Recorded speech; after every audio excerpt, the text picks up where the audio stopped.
Well, survival categorized earlier years and latter years and middle years, but especially the earlier years. But we had a certain zeal and love for what we were doing that oftentimes we didn't even think about survival. We just did it. And even if we had to do it on a very minuscule level, then we did it. You know, it wasn't a thing about, well, we don't have. We knew we didn't have, but we knew what we could do in spite of what we had or how little we had. So, and it was enjoyable. You know, the challenges weren't anything that we went, oh, woe is me. It's like, okay, how do we get past it? Whatever it is, how do we keep going? And we had other people who were looking at life the same way, and people in music as well as people in theater, and individual artists, writers, painters. So we dancers. We mentioned Harry Bryce dancers and Maxine Strada and other folks, and Deborah Ferguson who came along in Memphis. There were a lot of people that we probably forgot, and you know, and don't even remember if we were pressed to remember. But that's what happened. That's one of the things that provided the catalyst for us, just the desire and will to keep going. And I think most important is not only did that keep our marriage going, but we were able to encourage one another when nobody else thought about it or didn't consider those things that we needed and didn't give us hope. We were able to put hope in each other. I have to say this, my husband is just an extraordinary writer.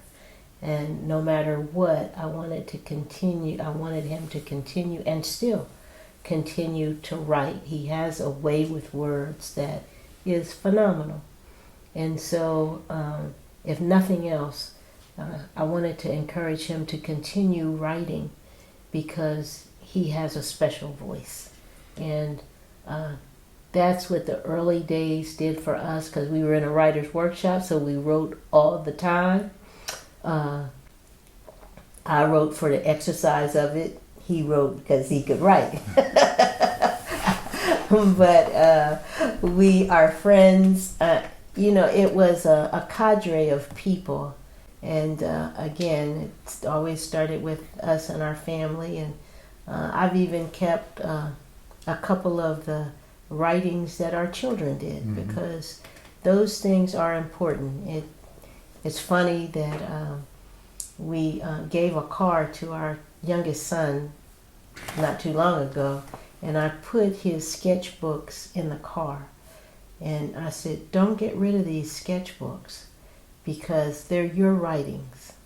And when you get ready to write your memoir, that you'll have something that you started with. You had the inkling of being an artist a long time ago.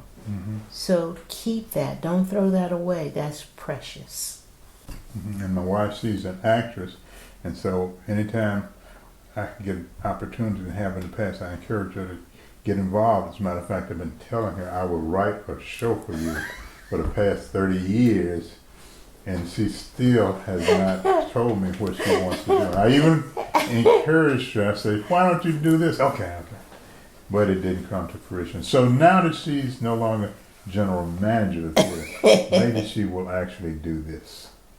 Okay. I told my daughter I was going to write this play called I Fired Myself. So I guess I need to do that.